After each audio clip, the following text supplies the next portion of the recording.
ঘুরে ফিরে সেই চালাবাজ টেন্ডারবাজির দিকে আমাদেরকে নিয়ে যেতে চান। প্রিয় উপস্থিতি, আমি এই সাতক্ষীরার আবহাওয়ায় বেড়ে ওঠা একজন সন্তান। আমি আপনাদেরই কারো সন্তান, কারো ভাই, কারো নাতি সমতুল্য। এ মাটির আবহাওয়া বাতাসে বেড়ে উঠেছি। আমি আমার শিক্ষা জীবনের ধাপে ধাপে অগ্রসর হওয়ার চেষ্টা করেছি। একটা পর্যায়ে বাংলাদেশের অন্যতম সেরা বিদ্যায়তন ঢাকা বিশ্ববিদ্যালয়ে ভর্তি হওয়ার সুযোগ পেয়েছি। সেখানে আমি আমার অ্যাক্টিভিজম পরিচালনা করেছি এবং সাম্প্রতিক সময়ে অনুষ্ঠিত হওয়া ছাত্র সংসদ নির্বাচনে শহীদ সার্জন হল থেকে ভিপি পদে নির্বাচিত হয়েছি। নির্বাচিত হওয়ার মাধ্য দিয়ে আমার উপর প্রায় 2000 শিক্ষার্থীর আমানত অর্পিত হয়েছে। এই আমানত দায়িত্বের শেষ দিন পর্যন্ত দায়িত্বের যথাযথ অনুভূতি নিয়ে সংরক্ষণ করতে চাই। প্রতিটি শিক্ষার্থীর আমানত তাদেরকে বুঝিয়ে দিতে চাই।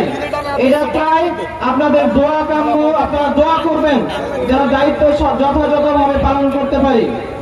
প্রিয় উপস্থিতি, আজকে বাংলাদেশ জামায়াত ইসলামী অর্থাৎ বাংলাদেশের অন্যতম বৃহৎ রাজনৈতিক দলের একটি ছাত্র যুব সমাবেশে দাঁড়িয়ে আছে। এই রাজনৈতিক মঞ্চ থেকে বাংলাদেশের রাজনৈতিক দলগুলোর উদ্দেশ্যে দুটি প্রত্যাশা ব্যক্ত করতে চাই। আমরা দেশের রাজনৈতিক দলগুলোর উদ্দেশ্যে বলতে চাই, আপনাদের প্রতি দেশের ছাত্র জনতার এক ধরনের আস্থাহীনতা তৈরি হয়েছে আপনাদের বিগত সময়ের কার্যক্রমের মধ্য দিয়ে। আমরা জুলাই অভ্যুত্থানের মধ্য দিয়ে যে রাষ্ট্রকল্প নির্মাণ করতে চেয়েছিলাম, দেশের ছাত্র জনতা অভ্যুত্থানের অপব্যবহৃত সময়ে এদেশের রাজনৈতিক নেতৃবৃন্দের উপর দায়িত্ব হস্তান্তর করে নিজ নিজ কর্মক্ষেত্রে ফিরে গিয়েছি। আপনাদের দায়িত্ব ছিল যে ফাঁসিবাদী কাঠামো গড়ে তোলা হয়েছিল, সেই ফাঁসিবাদী কাঠামো অবরুদ্ধ করে একটি স্বাধীন সার্বভৌম রাষ্ট্র প্রতিষ্ঠা করা, ইনসাফ ভিত্তিক রাষ্ট্র বিনির্মাণ করা।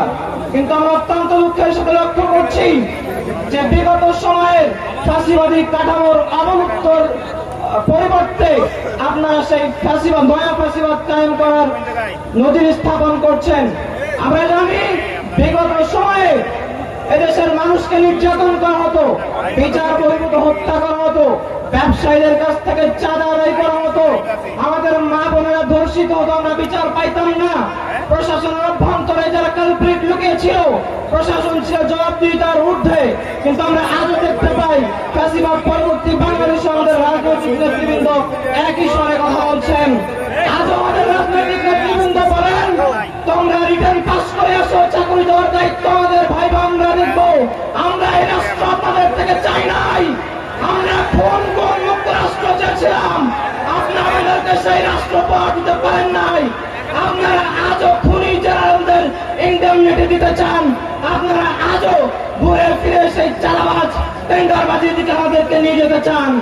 আমরা আপনাদেরকে সতর্ক করে দিতে চাই, আপনারা এই ফাঁসিবাদী কাঠামোর অবলুপ্ত বিলোপ করেন, নয়া ফাঁসিবাদ কায়েমের চেষ্টা করবেন না, দুঃসাহস করবেন না। যদি তা করেন, যে এই জনগণের পেটে লাঠি মেরে আপনারা নিজের আখের গোছাচ্ছেন, এই জনগণ এই লাঠি যখন ফিরিয়ে দেওয়া শুরু করবে, পালানোর জায়গা পাবেন না। সবাই থাকতে সাবধান হয়ে যান, জনগণের আকাঙ্ক্ষাকে বাস্তবায়ন করার চেষ্টা করুন।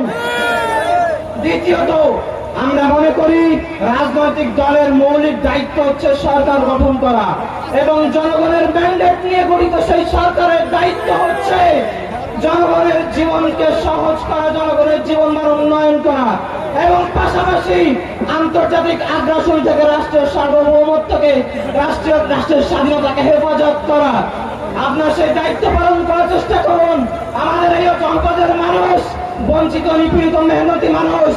আমরা এই জনপদের যারা জনপ্রতিনিধি হতে চান, আমরা আপনাদেরকে বলতে চাই, আমার কৃষি নির্ভর মানুষ, আমার নদীগুলো মৃতপ্রায় অবস্থায় আছে।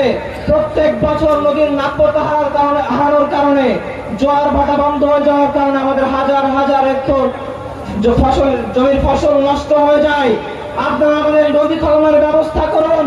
আমাদের এই সাতক্ষীরা হোয়াইট গোল্ড, সাদা চিংড়ি যে একটা অন্যতম রপ্তানি দ্রব্য, আমাদের রপ্তানি দ্রব্য বাজারজাতকরণে আপনার সহযোগিতা করুন।